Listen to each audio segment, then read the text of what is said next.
সবাইকে আমন্ত্রণ জানাচ্ছি এনটিভির নিয়মিত আয়োজন মার্কেট ওয়াচে। আপনাদের সাথে আছি আমি হাসিফ হাসান। দর্শক, অর্থনীতিতে অনেক ঘটনাই ঘটে যাচ্ছে, ঘটনাবহুল একটি সময় আমরা পার করছি এখন। মানি মার্কেট, ক্যাপিটাল মার্কেটের নিয়ে আমাদের এই অনুষ্ঠান, এবং মানি মার্কেট, ক্যাপিটাল মার্কেটের অনেক বিষয় এখন আমরা জানছি। মানি মার্কেট, ক্যাপিটাল মার্কেটের যে বিষয়গুলো আমরা সবসময় দেখে থাকি, যে বিষয়গুলো নিয়ে আলোচনা করে থাকি, সেই বিষয়গুলোই আমরা আজকে আলোচনা করব। আমাদের সাথে উপস্থিত আছেন বিএসইসি সাবেক চেয়ারম্যান, সাবেক সচিব এবং অর্থনীতিবিদ ফারুক আহমেদ সিদ্দিকী, আছেন পুঁজিবাজার বিশ্লেষক মোহাম্মদ ফোরকান উদ্দিন এফসিএ। আপনাদেরকে স্বাগত জানাচ্ছি স্যার। এই এখন তো আসলে অর্থনীতিতে যে ঘটনাগুলো ঘটে যাচ্ছে, সেই বিষয়গুলো নিয়ে আমরা যদি আলোচনা করতে চাই, সবার আগেই চলে আসবে বাংলাদেশ ব্যাংকের যে বিষয়টা। এই বিষয়টা আপনি আসলে কিভাবে দেখছেন? না, এটা খুব দুর্ভাগ্যজনক আমাদের, এটা খুবই আনফর্চুনেট যে বাংলাদেশ ব্যাংকে এ ধরনের একটা ঘটনা ঘটে গেছে। এবং এটা অ্যাকচুয়ালি কী ঘটেছে আমরা এখনও পরিষ্কারভাবে বুঝতে পারছি না, কিন্তু আমরা জানি না এখনও যে এটা কি হ্যাকিং হয়েছে নাকি বাংলাদেশের ঢাকা থেকে কোনো রকম লিকেজ হয়েছে, কোড নাম্বারটা বেরিয়ে গেছে, কেউ একটা কিছু করেছে। কারণ ফেডারেল রিজার্ভ কিন্তু তারা বলছে তার প্রোটোকল মেনে এই টাকাটা ছেড়েছে, কোনো হ্যাকিংয়ের ব্যাপার নাই সেখানে। তো এই ঘটনাটা যে কি হয়েছে সেটা আমাদের কাছে এখন পর্যন্ত পরিষ্কার না, এবং তার চাইতে দুর্ভাগ্যজনক যে ঘটনাটা আমার মনে হয় যতদূর আমি খবরের কাগজে পড়েছি 4 ফেব্রুয়ারিতে মেজর ঘটনাগুলো ঘটেছে। জি। অথচ প্রায় 1 মাস ধরে জাতি কিছুই জানতো না, এবং এমনকি দেশের অর্থমন্ত্রী এবং ফাইন্যান্স ডিভিশনের যে ব্যাংকিং ডিভিশনের যে সেক্রেটারি, ওনারা বলেছেন ওনারা কিছু জানতেন না। তো এইটাই সবচেয়ে বড় দুর্ভাগ্যজনক যে বাংলাদেশ ব্যাংক এই ঘটনাটা কি ধামাচাপা দেওয়ার চেষ্টা করছিল, সাপ্রেস করার চেষ্টা করছিল, নাকি নিজেদের মধ্যে রাখার চেষ্টা করছিল, না কি ঘটনা? এটা তো একটা চরম একটা বিশ্বাসই করা যায় না যে এত বড় একটা ঘটনা তারা মন্ত্রী মহোদয়কে জানায়নি, তারা মিনিস্ট্রিকে জানায়নি। এটা আমার কাছে অবিশ্বাস্য মনে হচ্ছে অ্যাজ এ ফর্মার ব্যুরোক্রেট। এবং আমরা যতদূর জানি যে সরকারের সর্বোচ্চ মহল যিনি প্রধানমন্ত্রী, হয়তো তাকেও জানানো হয়নি। মাননীয় প্রধানমন্ত্রী বোধহয় সেরকম ইঙ্গিত দিয়েছেন যে তিনিও জানতেন না। তো এটা তাহলে কে জানতো, কে কোন লেভেলে এটা সাপ্রেস করা হলো, এটা তোমার জানা দরকার। এটা খুব গুরুত্বপূর্ণ একটা ব্যাপার, এবং এই ব্যাপারে আমি মনে করি যে বর্তমানে একটা নিরপেক্ষ, সত্যিকার নিরপেক্ষ, বাংলাদেশের নিরপেক্ষ বলতে যেটা বোঝায় সেটা না, সত্যিকারের একটা নিরপেক্ষ, সুষ্ঠু এবং স্কিল যারা এই ব্যবসায় জানেন, অভিজ্ঞ যারা এই সাইবার অভিজ্ঞতা সম্পন্ন একটা টিম দ্বারা, দেশি প্রয়োজন হলে বিদেশি টিম দ্বারা পুরো জিনিসটা ইনভেস্টিগেশন হওয়া দরকার। কারণ এটা একটা মারাত্মক ঘটনা, এবং ভবিষ্যতেও যে ঘটবে না সেরকম কথা হয়তো বলা যায় না। স্যার, আমরা কালকে দেখেছি যে গভর্নর যখন বিমানবন্দর থেকে আসেন, ভিআইপি গেটে সব টেলিভিশন, পত্রিকার জার্নালিস্টরা অপেক্ষা করছিলেন। হঠাৎ করে, এবং কোনো প্রোটোকলও ছিল না, গভর্নরের যতটুকু থাকে সেটুকুও ছিল না, উনি ওখান থেকে চলে আসলেন এবং মোটামুটি সবাইকে না জানিয়ে বা সবাইকে একটু অ্যাভয়েড করে চলে আসলেন। তারপর অনেক মিডিয়া, অনেক টেলিভিশনের বা পত্রিকার গাড়ি তাদেরকে ফলো করেছে, কিন্তু শেষ পর্যন্ত তার সাথে ওইভাবে কথা বলতে পারি নাই। সেখানে দেখা গেছে যে গভর্নর একটু চিন্তিত, যদিও কালকে যে বিষয়গুলো গণমাধ্যমে এসেছে, অর্থমন্ত্রী যে বিষয়গুলো বলেছেন, তাতে মোটামুটি সবাই একটু নিশ্চিত ছিলেন যে বড় পরিবর্তন হচ্ছে। তো আজকে উনি সকালে কথা বলেছেন তার বাসভবনে যে দেশের স্বার্থে উনি পদত্যাগ করতে রাজি আছেন, কিংবা বাংলাদেশ ব্যাংকের স্বার্থে পদত্যাগ করতে রাজি আছেন। তো তার এই যে বক্তব্য, এটা কি নিজেকে বাঁচানোর একটা, বা নিজের বিষয়টা কিভাবে দেখছেন বিষয়টা? আমি জানি না, আমি আপনার কাছে প্রথম শুনলাম যে উনি এটা প্রকাশ পেয়েছে একটু আগে, এটা আমার হয়তো জানা ছিল না। যাই হোক, উনি যদি পদত্যাগ করেন সেটা আমি একদিক দিয়ে ভালো মনে করি, যে এই কালচারটাই বাংলাদেশে ছিল না যে পদত্যাগ করার। এখন যদি চাপ দিয়ে পদত্যাগ করানো হয়ে থাকে সেটা কিন্তু অন্য কথা, সেটাকে আমি পদত্যাগ বলবো না। অর্থমন্ত্রীর কথাই তো সেরকমই ইঙ্গিত। এখন যদি উনি নিজের ইচ্ছায় সম্মানজনকভাবে পদত্যাগ করে থাকেন যে না আমার তাহলে থাকা উচিত না, তার কনসিয়েন্স থেকে যদি করে থাকেন, এটা ভালো জিনিস। আর যদি চাপ দিয়ে করানো হয়ে থাকে সেটা তো অন্য জিনিস হয়ে গেল। তা ওনার এনিওয়ে উনি পদত্যাগ করুক বা না করুক সেটা কিন্তু বড় কথা না। বড় কথা হচ্ছে এই পুরো ঘটনাটার একটা সুষ্ঠু নিরপেক্ষ তদন্ত বর্তমান ঘটনার উদ্ঘাটনের জন্য, এবং ভবিষ্যতে এটা যেন আবার রিপিট না হয় সেজন্য অত্যন্ত জরুরি হয়ে গেছে। জি, ফুরকান ভাই, এই যে মানি মার্কেট, ক্যাপিটাল মার্কেট একটা একটার সাথে সম্পৃক্ত, কিন্তু আমরা গত 5-6 বছরে দেখেছি যে মানি মার্কেট একরকম বিহেভ করছে, ক্যাপিটাল মার্কেট আরেক রকম বিহেভ করছে, এবং মানি মার্কেটের কারণে ক্যাপিটাল মার্কেট ক্ষতিগ্রস্ত হচ্ছে, এটা আপনি দেখেছেন। 2010 সালে যেমন বাজার বেড়েছিল এই মানি মার্কেটের কারণেই, এবং সেইভাবেই কিন্তু ক্রমান্বয়ে কমছে। এবং ক্যাপিটাল মার্কেটে যারা আছেন তারা মনে করছেন যে করেছিলেন বাংলাদেশ ব্যাংকের কারণেই পুঁজিবাজার দাঁড়াতে পারছে না, ব্যাংকের কারণে, যেগুলো জানেন। তা এখন সেই বিষয়টা সবাই আশা করছেন হয়তো কিছুটা পরিবর্তন হবে, কারণ যিনি গভর্নর ছিলেন এবং একজন ডেপুটি গভর্নরের কথা বলা হচ্ছে, নাম আমরা না বলি, তারা মানে এন্ট্রি ক্যাপিটাল মার্কেট ছিলেন। তো এখন যদি সেটা স্বাভাবিক পর্যায়ে আসে, মানে পার্সোনাল কোনো বিরোধিতা না থাকে, তাহলে কি এই মানি মার্কেটের সাথে সাথে ক্যাপিটাল মার্কেটও সামনের দিকে এগিয়ে যাবে? ডেফিনেটলি, কারণ দেখেন বর্তমান যে মানি মার্কেট, যেটা মানি মার্কেট বলতে আমরা যেটা মিন করি যে মানি থেকে, যে মানিটা আপনি ব্যাংকে রাখছেন সেখান থেকে আপনার রিটার্নটা কি, ওই মানিটা কীভাবে সার্কুলেট হচ্ছে, বেসিক্যালি আমরা মানি মার্কেট বলতে এটাই বুঝি, যে যেখান থেকে আমি রিটার্নটা পাচ্ছি। তো মানি মার্কেট থেকে এখন যে রিটার্নটা পাওয়া যায়, সেই রিটার্নের চাইতে সেই রিটার্ন এত কম এখন, সেটা ডেফিনেটলি ক্যাপিটাল মার্কেটের জন্য খুব ভালো একটা দিক।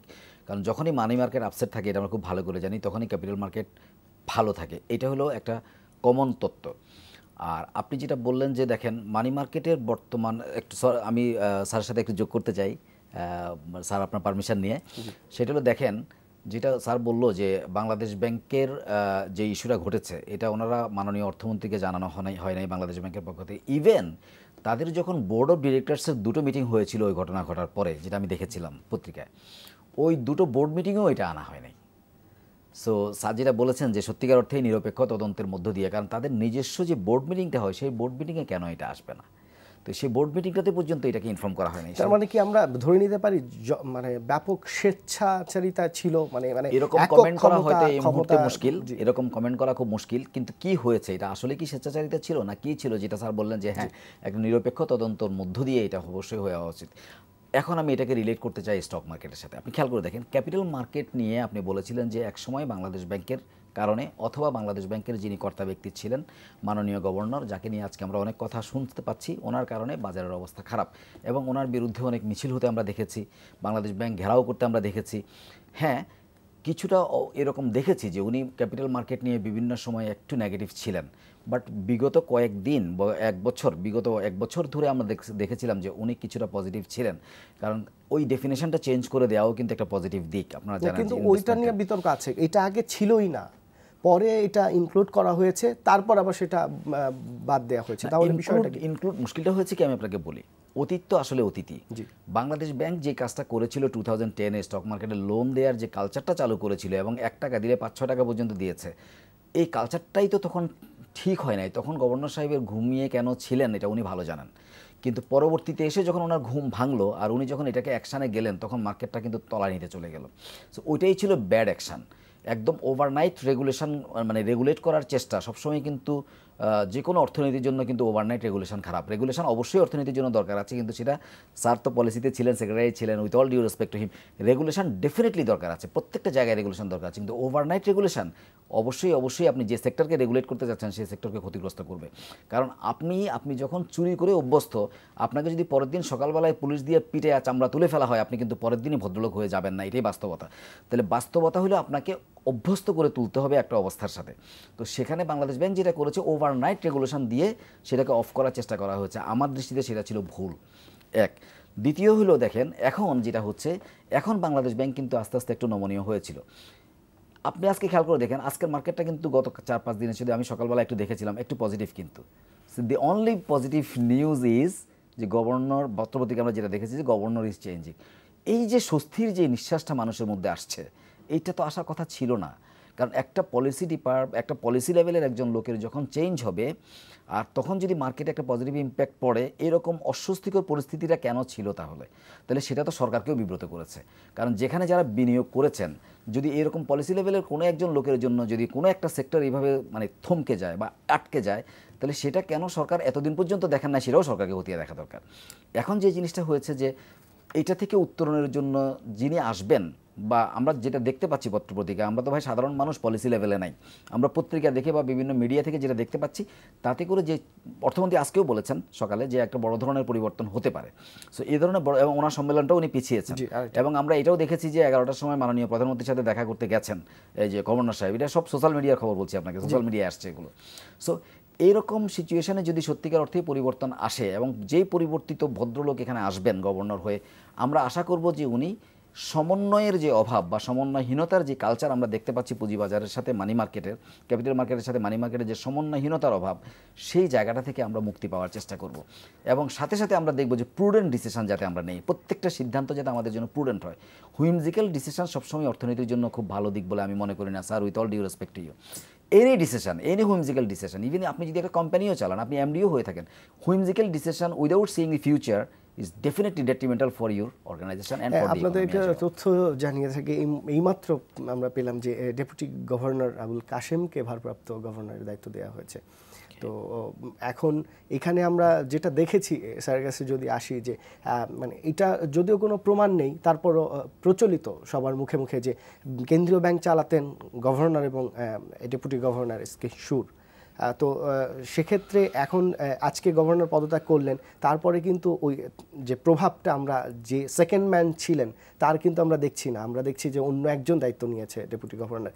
সেক্ষেত্রে যে এই যে একটা মানে একক একটা প্রভাব কেন্দ্রীয় ব্যাংকে, যেটার আমরা প্রমাণ দেখেছি যে এত বড় একটা ঘটনার পরও অর্থমন্ত্রীকেও জানানো বা মিনিস্ট্রিকে জানানোর প্রয়োজন বোধ করেন নাই, তার মানে তারা এতটাই স্ট্রং ছিলেন যে কারণে জানানোর বোধ করেন নাই। তো সেই কালচারটা মানে আজকে পদত্যাগের পরই কিন্তু স্যার কি মনে হচ্ছে কি এই এখন কেন্দ্রীয় ব্যাংক একটু হলেও স্বাভাবিক অবস্থা আসবে? কারণ আপনি দেখেন যে এই যে বোর্ড দায়িত্ব নেওয়ার পরে বা এই গভর্নর ডেপুটি গভর্নর যারা ছিলেন, একটার পর কিন্তু একটা ঘটনা ঘটেছে মানি মার্কেটে, যেটা আমরা ক্যাপিটাল মার্কেটে 2010-এ দেখেছিলাম যে অনেক বেড়েছে, তারপরে বিভিন্ন কারণে সেটা আস্তে আস্তে আস্তে আস্তে কারেকশন হচ্ছে, কিন্তু মানি মার্কেটে কিন্তু কোনো কিছুই থামছে না, একটার পর একটা ঘটনা ঘটেই যাচ্ছে। স্যার যদি বলেন। না, আমি প্রথমত যে আমি বিশ্বাস করি যে একটা ইনস্টিটিউশনকে দায়ী করা উচিত, জি, কোনো ব্যক্তিকে না। একজন ব্যক্তিকে একটা ইনস্টিটিউশনের কিছু হলে শুধু একমাত্র একজন ব্যক্তি দায়ী, এটা আমি খুব একটা বিশ্বাস করি না। এটা সমস্ত বাংলাদেশ ব্যাংকের যারা কর্তৃপক্ষ, তাদেরকে দায়িত্ব সম্মিলিতভাবে গ্রহণ করতে হবে অবশ্যই, এবং সেখানে ডেপুটি গভর্নররাও বাদ যাবেন না। আর যদি বলেন সব দায়িত্ব সব কিছুর জন্য একমাত্র গভর্নর দায়ী, আমি এটাতে এগ্রি করি না। তাহলে একটা ইনস্টিটিউশন বিল্ড আপ করা হয়েছে কেন? যদিও প্রধানত আপনি বলতে পারেন যে হ্যাঁ, প্রধানত গভর্নরের হোয়াট এভার হ্যাপেন্স সে এটার জন্য দায়িত্ব গ্রহণ করবেন, এটা আমাদের একটা কথা। যেমন 2010-এ উনি বললেন যে একটা ঘটনা ঘটেছে যে বাংলাদেশ ব্যাংক বসেছিল, আসলে ব্যাংকগুলো 10-12টা ব্যাংক ওভার এক্সপোজড হয়ে গেছিলো, মারাত্মকভাবে ওভার এক্সপোজড হয়ে গেছিলো টুয়ার্ডস দ্য এন্ড অফ 2010। তখন কিছু ঘটনা ঘটে। এখন এটা কেন ঘটলো? এটাকে আমরা কেন শুধুমাত্র গভর্নরকে দায়ী করছি? এটা তো একদম নিচ থেকে যাদের এটা পয়েন্ট আউট করার কথা, যাদের কাছে মাসিক রিপোর্টটা তারা দেখতে পাচ্ছে, এবং এন্টায়ার বাংলাদেশ ব্যাংকের যারা মানে কর্মকর্তা শীর্ষ মহলের প্রত্যেকের চোখের সামনে দিয়ে এটা হয়েছে। স্যার আপনাকে যদি একটু অ্যাড করি যে এর আগে ব্যাংক থেকে কয়েক লাখ টাকা চুরির জন্য আমরা দেখেছি যে কোনো এমডিকে অপসারণ করতে, একাধিক এমডিকে, কিন্তু এই বছর হাজার হাজার কোটি টাকা ব্যাংক থেকে চলে যাচ্ছে, বেসরকারি ব্যাংক থেকেও চলে যাচ্ছে, সেটা কিন্তু আমরা কেন্দ্রীয় ব্যাংকের ওই রকম স্ট্রং কোনো মনিটরিং দেখি। আমি ব্যাংকগুলো কোথা থেকে যাচ্ছে এটা প্রথম দেখতে হবে। প্রাইভেট সেক্টরে দু একটা ব্যাংক থেকে গেছে, এটা যায়নি তা না, এবং তাদের ব্যাড অ্যাসেট আছে, খারাপ লোন আছে, সেটা নিঃসন্দেহে, কিন্তু মূলত এটা গেছে সোনালী ব্যাংক এবং বেসিক ব্যাংক থেকে। এখন এইগুলো দুটোই কিন্তু সরকারি ব্যাংক, যেখানে বাংলাদেশ ব্যাংকের কর্তৃত্ব সীমিত। এটার প্রধান দায়িত্ব নিতে হবে সরকারকে, কারণ সরকারি ব্যাংকগুলো চালাবে, মানে অর্থ মন্ত্রণালয়কে সরকার বলতে আমি বোঝাচ্ছি।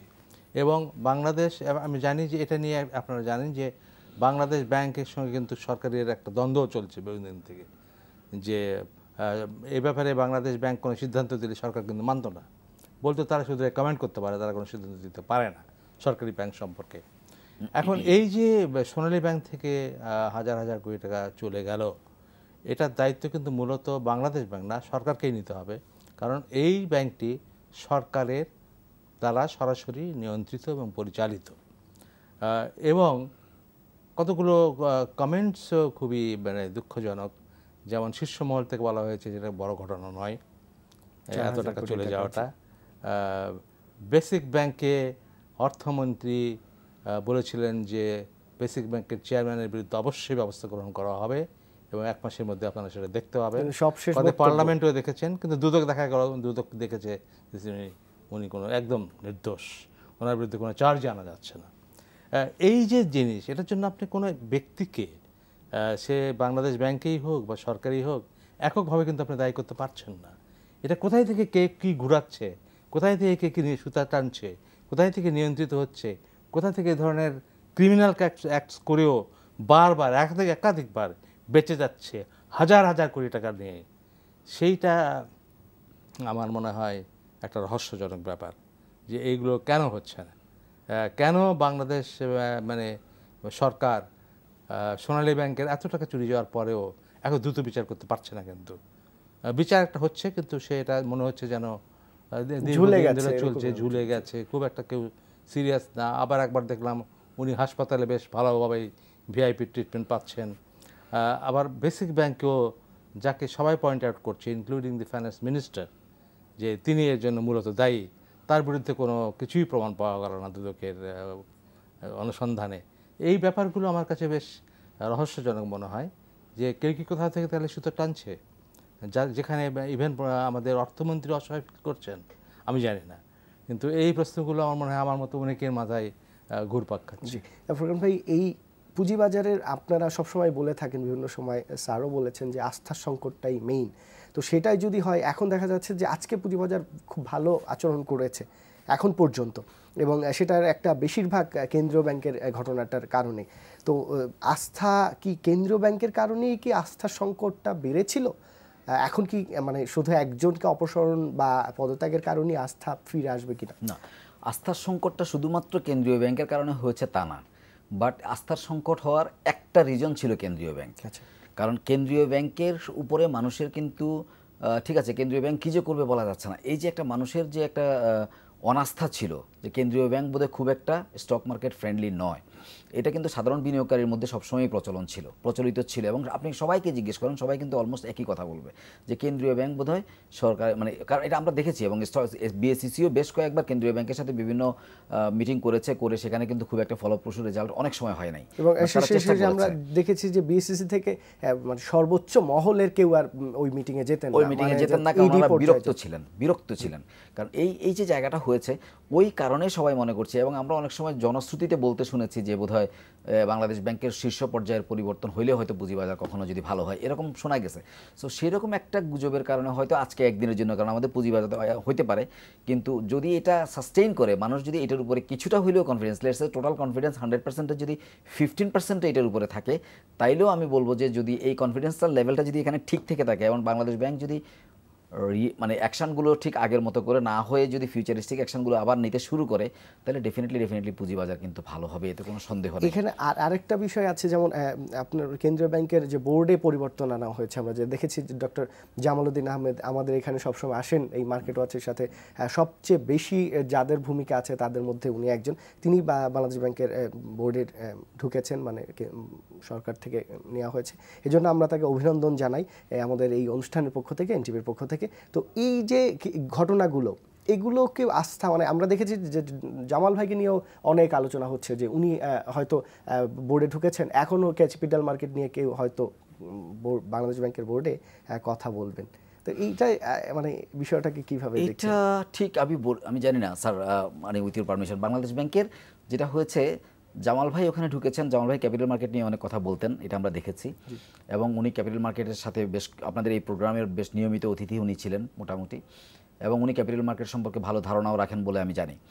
তো এখন উনি ক্যাপিটাল মার্কেট সম্পর্কে কথা বলবেন, এটা সত্যি আমার কাছে মনে হয়, এটা আমার অনুমান। কিন্তু ওখানকার বাস্তব অবস্থা বা তখন উনি যখন ওখানে কাজ করতে যাবেন, তখনকার বাস্তব অবস্থা ওনাকে কতটুকু পারমিট করবে সেটা এই মুহূর্তে বলা মুশকিল। লেটস সে ফিউচার আমরা কি হয় দেখি, এটা একটা ইস্যু। এবং এই মাস পিপল মোটামুটি জামাল ভাইকে চিনেন, যারা ইনভেস্টর গ্রুপ আছে তারা মোটামুটি ওনাকে চিনেন। স্যার আপনার কাছে যদি আসি যে অর্থনীতির যে অবস্থা আমরা দেখছি যে রাজনৈতিক অস্থিতিশীলতা তেমন নেই, একটা জায়গায় থমকে আছে। অর্থনীতির যে সূচকগুলো আমরা দেখছি সেগুলো কিছুটা পজিটিভ, প্রায় বেশিরভাগ সূচকই।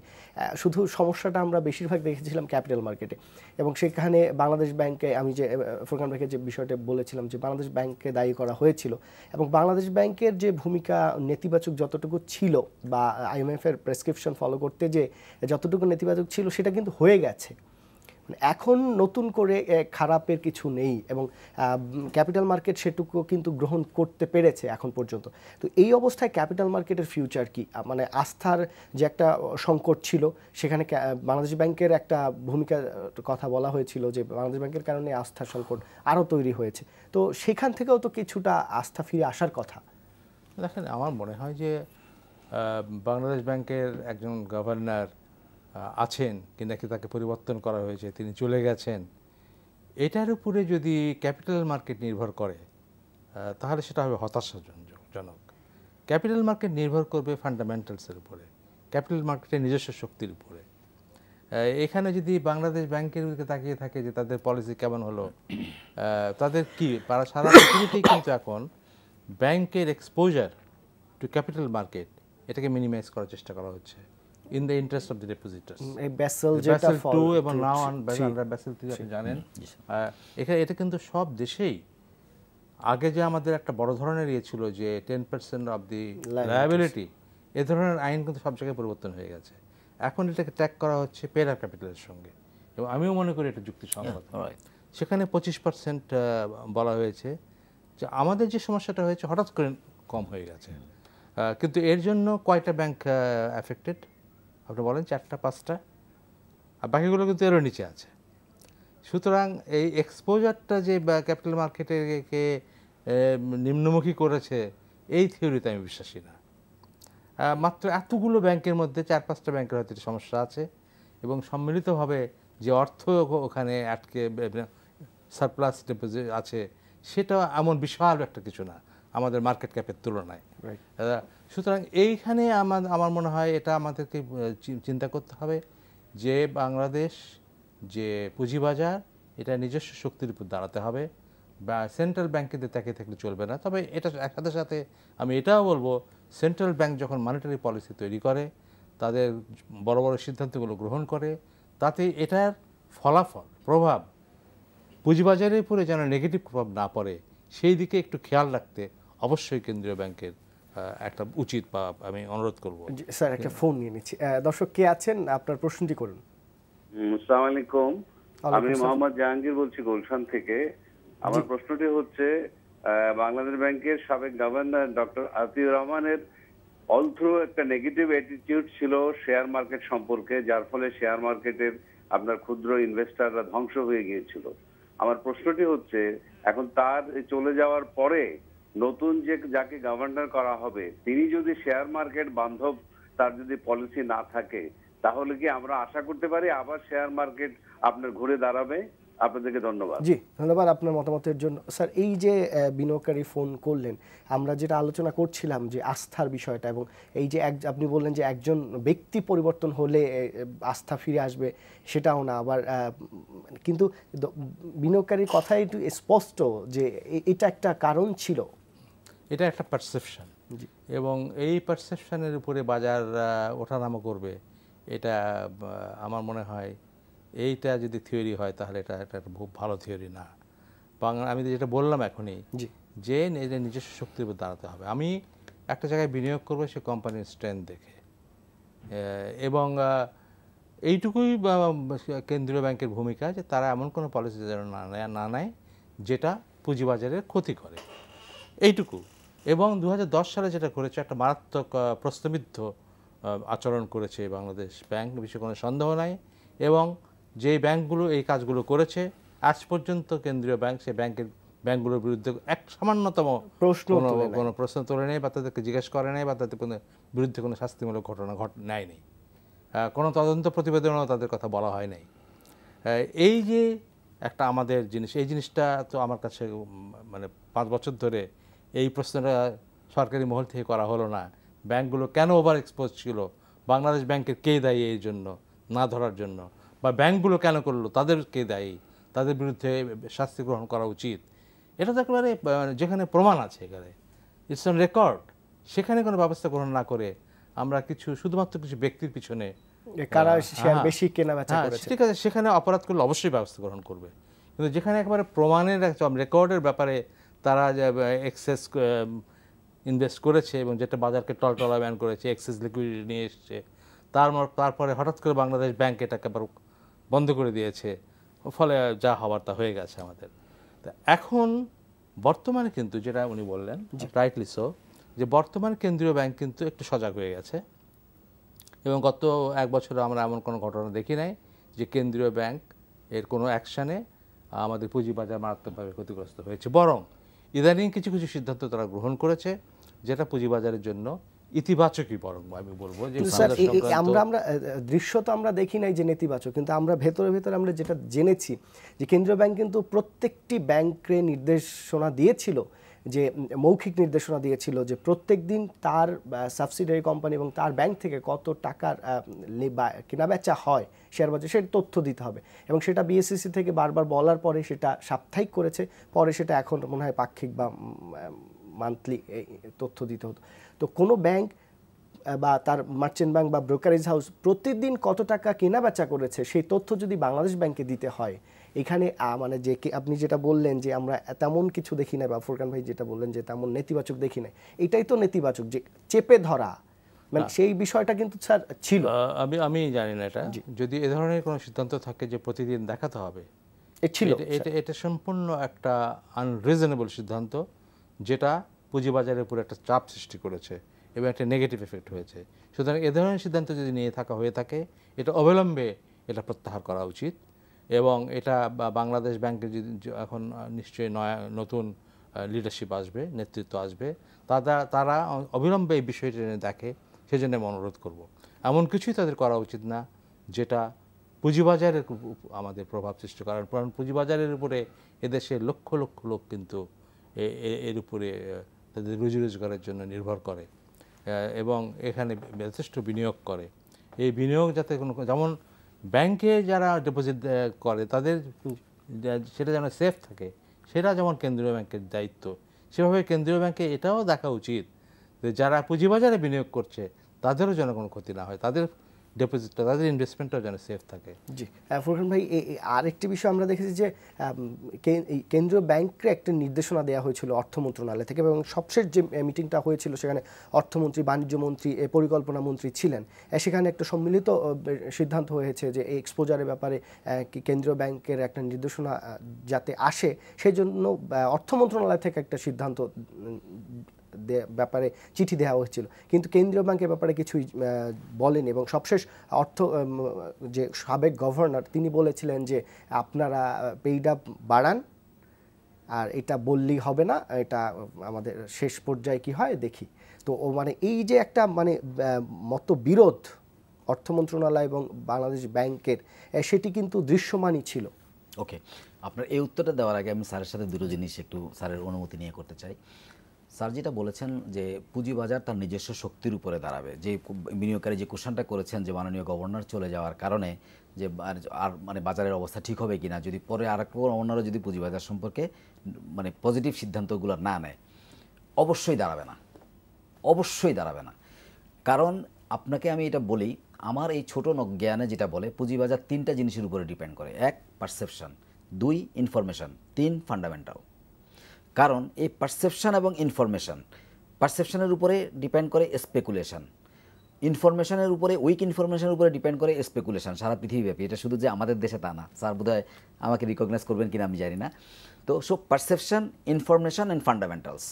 সো পারসেপশন এবং information dictate you for speculation. আর এই স্পেকুলেশন পৃথিবীর যে মার্কেটের নাই, সে মার্কেট ভাইব্রেন্ট মার্কেট নয়, এটা সারা পৃথিবীতেই হচ্ছে এই স্পেকুলেশনটা। আচ্ছা, তাহলে শুধুমাত্র ফান্ডামেন্টাল পুঁজি মানে এই কথা বলার যুক্তি হলো যে ওই ভদ্রলোক যে বললো যে এই গভর্নর চলে গেলে মার্কেট ভালো হবে, এটা কিন্তু পারসেপশন এবং সাধারণ বিনিয়োগকারীর মধ্যে এটা কিন্তু একদম পেয়ে বসে আছে।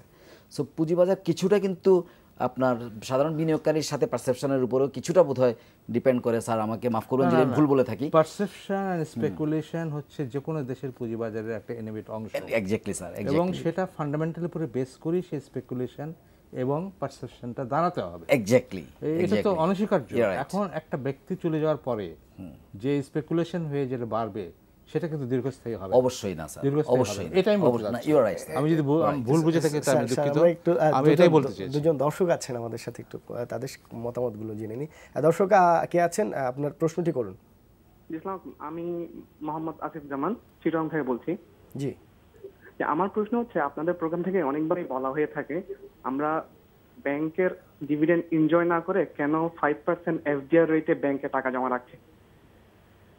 কিন্তু আমার প্রশ্ন হচ্ছে, যদি আমি ব্যাংকের এফডিআর করি তাহলে আমার প্রিন্সিপাল অ্যামাউন্টটা ঠিক থাকে।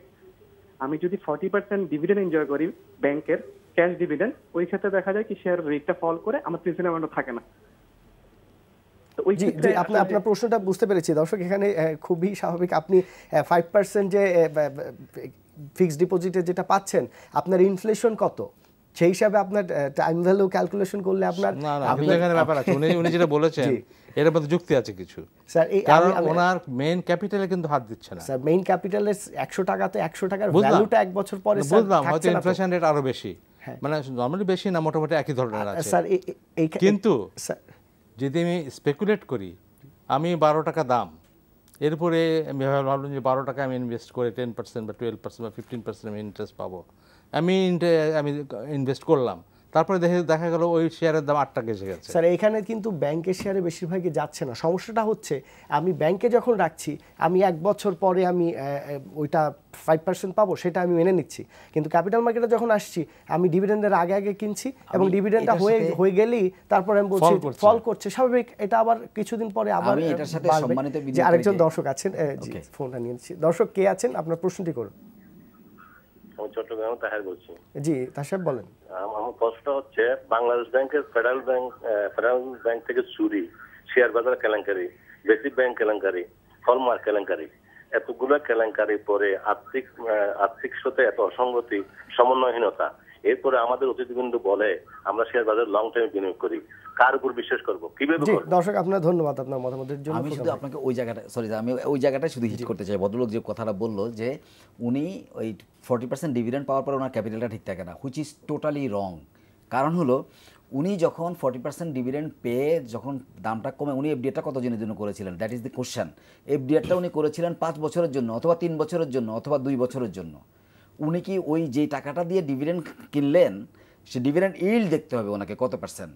ওই ইল্ড দেখে যদি উনি কিনে থাকেন আর সেটা যদি 2 বছর বা 5 বছর রেখে থাকেন, আমি তো ওনাকে লিখে দিতে পারি এই টাকা ওনার ক্যাপিটাল ইরোড হওয়ার প্রশ্নই আসে না, বরং এটা ডেফিনেটলি ব্যাংক রিটার্নের চাইতে বেশি হবে। দি কোশ্চেন ইজ যে উনি ওই যখন কিনেছিলেন তখন কি হুইমজিক্যালি কিনেছিলেন নাকি অ্যানালাইসিস করে কিনেছিলেন? উনি কি ইলটা দেখে কিনেছিলেন? যদি ইলটা দেখে কিনে থাকে আর 5 বছর যদি ওই শেয়ার বা ওই কোম্পানির গ্রোথ যদি 5 বছর থেকে থাকে এবং প্রত্যেক বছর যদি সে 40 থেকে 30% করে ডিভিডেন্ড দিয়ে থাকে, কোনো কারণই নেই ক্যাপিটাল ইরোড হওয়ার। এক্সকিউজ মি, তাহলে আমি আমাদের দেশে যারা বিনিয়োগ করে রিটেল ইনভেস্টর, এরা কেউই 5 বছরের চিন্তা করে না। Exactly, that is the question. সুতরাং এর সাথে ম্যাচ করানো যাবে না, সুতরাং এর সঙ্গে ম্যাচ করানো যাবে না। এবং এটা ঠিকই যে ওনার দে আর নট শিওর যে এটার দাম কোথায় দিয়ে ঠেকবে। এক্স্যাক্টলি। সুতরাং একটা রিস্ক এলিমেন্ট ওখানে থেকে যায়। এই তো কিন্তু আমি 5 বছরই যদি করি তাহলে এফডিআর কেন? তারা আমাদের সঞ্চয়পত্র উনি কাছে দেখেন 10% 12% পাওয়া যায়, উনি সেটাতে যাবেন। সেটাতে কিন্তু এখনো পারিবারিক সঞ্চয়পত্র কিনলে 12% 13% ইন্টারেস্ট পাওয়া যায়। স্যার আপনি যদি দেখেন যে এখন 10 টাকা 12 টাকা সব ব্যাংকই খারাপ করছে তা কিন্তু না, সব ব্যাংকে দুর্নীতি হচ্ছে তা কিন্তু না। 12% 12 টাকা 13 টাকায় যে ব্যাংক আছে সেটার যদি কেউ একটা শেয়ারও কিনে 12 টাকা দিয়ে, সে 5 বছর রেখে দিলে সেখানে 12 টাকা অ্যাটলিস্ট থাকবে না। না উনি যে কথাই বলছেন, আমি বলছি যে আমাকে 5 বছর রাখার জন্য আমাদের এখানে কেউ শেয়ার কেনে না, আর 5 বছরই যদি রাখবো তাহলে আমি যদি পারিবারিক সঞ্চয়পত্র কিনি সেখানে প্রায় 13%। সেখানে আরো একটা ব্যাপার আছে, সেখানে আমাকে ট্যাক্স দিতে হচ্ছে। ডিডাকশন না, পারিবারিক সঞ্চয়পত্র করলে যে 5% ডিডাকশন হচ্ছে, that is the final settlement. কিন্তু ব্যাংকে কিন্তু এটা ফাইনাল সেটেলমেন্ট নয়। হ্যাঁ, ব্যাংকে 5% উপরে ইন্টারেস্ট 10% কাটছে, 15% কাটছে, তারপরেও ফাইনাল সেটেলমেন্ট না। এইগুলো জিনিস কিন্তু সবাই চিন্তা করে ইনভেস্ট করে। তো উনি যদি এফডিআর এর সাথে এটাকে ম্যাচ করাতে চান, তাইলে ওনাকে এফডিআর এর মতো করে চিন্তা করতে হবে যে আমি এটা এফডিআর করেছিলাম ওই শেয়ারটাতে, তাইলে কিন্তু উনি লস করবেন না। স্যার এই খারাপ বাজার আমরা যদি দেখি, স্কয়ার ফার্মা যারা কিনে রেখেছেন বা অলিম্পিক যারা কিনে রেখেছেন, মাল্টিন্যাশনাল কোনো শেয়ার, একটা শেয়ার নেই মাল্টিন্যাশনাল এই পুঁজিবাজারের লিস্টের যেগুলো কিনে রেখেছেন লোকসান হয়েছে। আপনি যদি সর্বশেষ লাফার সুরমা দেখেন, যে 2 বছর আগে বা 3 বছর আগে কিনেছে সে 30 টাকায় কিনেছে, এখনো 70-72 টাকা।